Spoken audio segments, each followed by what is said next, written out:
ଆଜିର ଅଳ୍ପ ସମୟର ଚିନ୍ତା, ନୂତନ ଚିନ୍ତା, ଆମମାନଙ୍କର ପରିଚୟ, ଆମମାନେ ଅର୍ଥାତ୍ ମନୁଷ୍ୟ, ଆମେ ସମସ୍ତେ ପାପୀ, କିନ୍ତୁ ପାପରୁ ପରିତ୍ରାଣ ନିମନ୍ତେ ପ୍ରଭୁ ଯୀଶୁ ଖ୍ରୀଷ୍ଟ ଏହି ଜଗତରେ ଅବତୀର୍ଣ୍ଣ ହୋଇଥିଲେ, ମୃତ୍ୟୁବରଣ କଲେ, ପୁନରୁତ୍ଥିତ ହେଲେ। ତାଙ୍କର ସେହି ପବିତ୍ର ରକ୍ତରୁ ଆମମାନଙ୍କର ପାପରୁ ଧୋଇ ପରିଷ୍କୃତ କରି ଆମମାନଙ୍କୁ ପରିତ୍ରାଣ ଦେଇଅଛନ୍ତି। ଆଉ ଆମମାନଙ୍କର ପରିଚୟ ଈଶ୍ୱରଙ୍କର ସନ୍ତାନ, ଆମମାନଙ୍କର ପରିଚୟ ପରିତ୍ରାଣ ପ୍ରାପ୍ତ ବିଶ୍ୱାସୀ, ଆମମାନଙ୍କର ପରିଚୟ ଯଦି ପ୍ରଭୁଙ୍କର ବାକ୍ୟରୁ ଦେଖିବା, ତାହେଲେ ଆମମାନେ ପ୍ରଭୁଙ୍କର ବାକ୍ୟ ଦ୍ୱାରା ପୁନର୍ଜାତ ହୋଇଅଛୁ। ହଁ, ପ୍ରଥମ ପିତର 1:23 ପଦରେ ଆମେ ଯଦି ଦେଖିବା, ସେଠାରେ ଲେଖାଯାଏ, ଯେଣୁ ତୁମ୍ଭେମାନେ କ୍ଷୟଣୀୟ ବୀଜରୁ ନୁହେଁ, ବରଂ ଅକ୍ଷୟ ବୀଜରୁ ଅର୍ଥାତ୍ ଈଶ୍ୱରଙ୍କ ଜୀବନ୍ତ ଓ ଚିରସ୍ଥାୟୀ ବାକ୍ୟ ଦ୍ୱାରା ପୁନର୍ଜାତ ହୋଇଅଛ। ଈଶ୍ୱରଙ୍କର ଚିରସ୍ଥାୟୀ ବାକ୍ୟ ଦ୍ୱାରା ପୁନର୍ଜାତ ହୋଇଅଛ ବୋଲି ଆମେ ଏଠାରେ ଦେଖୁ। ଆଉ ସେଇ ବୀଜକୁ ଯାହା ବୁଝାଯାଉଛି ତାହା ହେଉଛି ଅକ୍ଷୟ ବୀଜ, ତାହା ହେଉଛି ଈଶ୍ୱରଙ୍କ ଜୀବନ୍ତ ଆଉ ଚିରସ୍ଥାୟୀ ବାକ୍ୟ। ଆମେ ଯଦି ଦେଖିବା ପ୍ରଥମ ବିଷୟ ଆମମାନଙ୍କର ପୁନର୍ଜାତ ବିଷୟ, ଆମେ ଯଦି ଦେଖିବା ଆମମାନଙ୍କର ପ୍ରଥମ ଅବସ୍ଥା, ଆମମାନେ ବିଶ୍ୱାସ କରି ପ୍ରଭୁ ଆମମାନଙ୍କୁ ତାହାଙ୍କର କରିଥିବା ବିଷୟ, ଆଉ ସେଇ ପ୍ରକ୍ରିୟା ବା ସେଇ ଅବସ୍ଥା ହେଉଛି ଈଶ୍ୱରଙ୍କର ବାକ୍ୟ ଦ୍ୱାରା ଆମମାନେ ବିଶ୍ୱାସୀ ହେଇଛୁ, ପରିତ୍ରାଣ ପ୍ରାପ୍ତ ହେଇଛୁ, ପୁନର୍ଜାତ ହେଇଅଛୁ। ଆଉ ପ୍ରଭୁଙ୍କର ସୁସମାଚାର ଶୁଣି ଅର୍ଥାତ୍ ସତ୍ୟ ବାକ୍ୟ ଶୁଣି ଆମମାନେ ପବିତ୍ର ଆତ୍ମାଙ୍କ ଦ୍ୱାରା ମୁଦ୍ରାଙ୍କିତ ହୋଇ ପ୍ରଭୁଙ୍କର ହୋଇଅଛୁ। ତେଣୁକରି ଏଫେସୀୟ 1:13 ଲେଖାଯାଏ, ତାହାଙ୍କଠାରେ ତୁମମାନେ ସୁଦ୍ଧା ସତ୍ୟ ବାକ୍ୟ ଅର୍ଥାତ୍ ତୁମମାନଙ୍କ ପରିତ୍ରାଣର ସୁସମାଚାର ଶୁଣି ବିଶ୍ୱାସ ଦ୍ୱାରା ବା ବିଶ୍ୱାସ କରି ପ୍ରତିଜ୍ଞାତ ପବିତ୍ର ଆତ୍ମାଙ୍କ ଦ୍ୱାରା ମଧ୍ୟ ମୁଦ୍ରାଙ୍କିତ ହୋଇଅଛ। ଏ ବିଷୟ ଆମେ ଦେଖୁ। ତେଣୁ ଆମମାନେ ପୁନର୍ଜାତ ହୋଇଅଛୁ ବୋଲି ଆମେ ଦେଖିଲୁ। ଆଉ ଆମମାନେ ପ୍ରଭୁଙ୍କ ଠାରେ ଆମମାନେ ଜାତ ହୋଇଅଛୁ, ପ୍ରେମରେ ଆମମାନେ ଜାତ ହୋଇଅଛୁ। ତେଣୁ ଆମମାନେ ଈଶ୍ୱରଙ୍କ ଠାରୁ ଜାତ ବୋଲି ପ୍ରଥମ ଜହନ 5:1 ଲେଖାଯାଏ, ଯେ କେହି ଯୀଶୁଙ୍କୁ ଖ୍ରୀଷ୍ଟ ବୋଲି ବିଶ୍ୱାସ କରେ ସେ ଈଶ୍ୱରଙ୍କ ଠାରୁ ଜାତ। ଯେଉଁମାନେ ଯୀଶୁଙ୍କୁ ଖ୍ରୀଷ୍ଟ ବୋଲି ନିଜର ବ୍ୟକ୍ତିଗତ ତ୍ରାଣକର୍ତ୍ତା ଉଦ୍ଧାରକର୍ତ୍ତା ବୋଲି ବିଶ୍ୱାସ କରନ୍ତି, ସେମାନେ ଈଶ୍ୱରଙ୍କ ଠାରୁ ଜାତ ବୋଲି ଆମେ ପ୍ରଥମ ଜହନ 5:1 ଦେଖୁ। ତାପରେ ସେମାନେ ଈଶ୍ୱରଙ୍କ ଠାରୁ ଜାତ ହୋଇଥିବାରୁ ସେମାନେ ପ୍ରେମ କରନ୍ତି ଅନ୍ୟମାନଙ୍କୁ। ଯେ କେହି ଜନ୍ମଦାତାଙ୍କୁ ପ୍ରେମ କରେ ସେ ତାହାଙ୍କ ଠାରୁ ଜାତ ହୋଇଥିବା ଲୋକକୁ ମଧ୍ୟ ପ୍ରେମ କରେ, ଏଠାରେ ଲେଖାଯାଏ।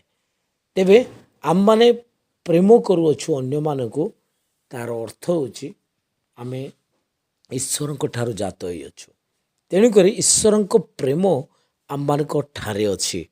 ଆଉ ଯଦି ଆମେ ଆମମାନଙ୍କର ପ୍ରଭୁଙ୍କର ସେ ପ୍ରେମର ପରିଚୟ ପାଇନାହୁଁ, ତାହେଲେ ଆମେ ପ୍ରଭୁଙ୍କ ଠାରେ ନାହୁଁ, ଆମେ ମିଥ୍ୟାବାଦୀ।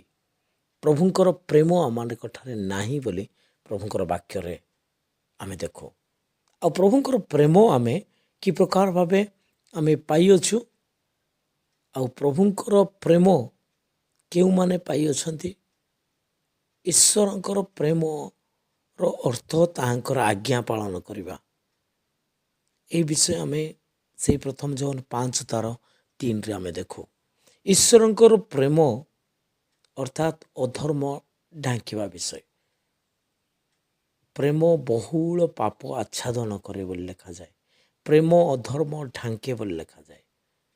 ତେଣୁ ଈଶ୍ୱରଙ୍କର ପ୍ରେମ ଆଜି ଆମମାନଙ୍କୁ ସଜୀବ କରାଇଛି। ଈଶ୍ୱରଙ୍କ ପ୍ରେମ ଆଜି ଆମମାନଙ୍କୁ ଏହି ମନ୍ଦ ଜଗତରେ, ଆଉ ଈଶ୍ୱରଙ୍କ ପ୍ରେମ ହିଁ ଆମମାନଙ୍କୁ ତାହାଙ୍କର ହେବା ନିମନ୍ତେ, ତାହାଙ୍କୁ ବିଶ୍ୱାସ କରି ତାଙ୍କର ସନ୍ତାନ ହେବା ନିମନ୍ତେ, ତାଙ୍କଠାରୁ ଜାତ ହେବା ନିମନ୍ତେ ସହାୟକ ହୋଇପାରିଛି। ତେଣୁକରି ପ୍ରିୟମାନେ, ଈଶ୍ୱରଙ୍କ ପ୍ରେମ ଯଦି ଆମମାନଙ୍କ ଠାରେ ଅଛି, ତାହେଲେ ଆମେ ଅନ୍ୟମାନଙ୍କୁ ମଧ୍ୟ ପ୍ରେମ କରିବାର ଅଛି।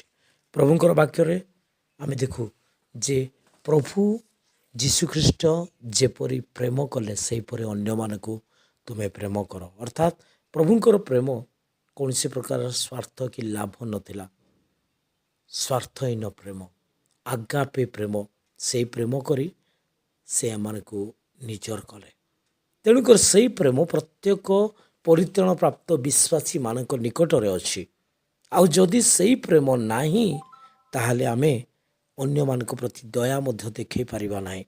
ଆଜି ଜଣେ ବିଶ୍ୱାସୀ କାହିଁକି ଅନ୍ୟମାନଙ୍କୁ ଦେଖୁ ଦେଖୁ ପ୍ରେମରେ ସେ ଗ୍ରହଣ କରୁଛି ଅନ୍ୟମାନଙ୍କୁ, ସେ ପାପୀ ହେଉ କି ଖରାପ ହେଉ, କିନ୍ତୁ ସେ ପ୍ରେମ ପ୍ରଥମରେ କରୁଥିବାର କାରଣ ହେଉଛି ଈଶ୍ୱରଙ୍କ ପ୍ରେମ ତା ନିକଟରେ ଅଛି। ଆଉ ସେଥିପାଇଁ ସମସ୍ତ ଖ୍ରୀଷ୍ଟିଆନ ବିଶ୍ୱାସୀ ଭାଇ ଭଉଣୀମାନେ ଅନ୍ୟମାନଙ୍କୁ ପ୍ରେମ କରୁଥିବାରୁ ସେମାନଙ୍କର ସାହାଯ୍ୟ ସହଯୋଗ ପ୍ରେମ ଦ୍ୱାରା ପ୍ରକାଶ କରିଥାନ୍ତି। ଯଦି ସେମାନେ ଅଭାବଗ୍ରସ୍ତ ଥିଲେ ବି ସେମାନଙ୍କ ପ୍ରତି ଦୟା କରିଥାନ୍ତି। ଯଦି ପ୍ରଥମ ଜହନ 3 ତାର 17 ପଦ ଆମେ ଦେଖୁ ତାହେଲେ ସେଠାରେ ଲେଖାଯାଏ, କିନ୍ତୁ ଯିଏ ଜାଗତିକ ଭାବେ ସମ୍ପତ୍ତିଶାଳୀ ହୋଇ ଆପଣା ଭାଇକୁ ଅଭାବଗ୍ରସ୍ତ ଦେଖିଲେ ହେଁ ତାହା ପ୍ରତି ଆପଣା ଦୟା ରୁଦ୍ଧ କରେ, ତାହାଠାରେ ଈଶ୍ୱରଙ୍କ ପ୍ରେମ କିପରି ରହିପାରେ?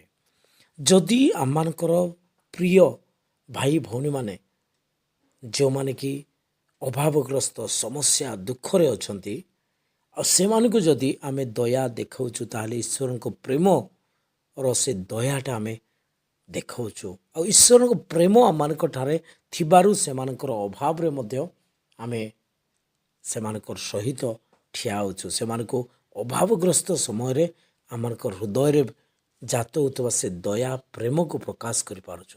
ଯଦି ଏ ବିଷୟ ହେଉନାହିଁ ତାହେଲେ ପ୍ରଭୁଙ୍କର ବାକ୍ୟରେ ଲେଖାଯାଏ ଯେ ତାହାଠାରେ ଈଶ୍ୱରଙ୍କର ପ୍ରେମ ରହିପାରିବ ନାହିଁ। ଈଶ୍ୱରଙ୍କ ପ୍ରେମ ନାହିଁ ବୋଲି, ଯେଉଁମାନଙ୍କର ଠାରେ ଈଶ୍ୱରଙ୍କ ପ୍ରେମ ନାହିଁ ସେମାନେ ଈଶ୍ୱରଙ୍କ ଠାରୁ ଜାତ ନାହିଁ। ଆଉ ଯେ କେହି ପ୍ରେମ କରେ ସେ ଈଶ୍ୱରଙ୍କ ଠାରୁ ଜାତ ଓ ଈଶ୍ୱର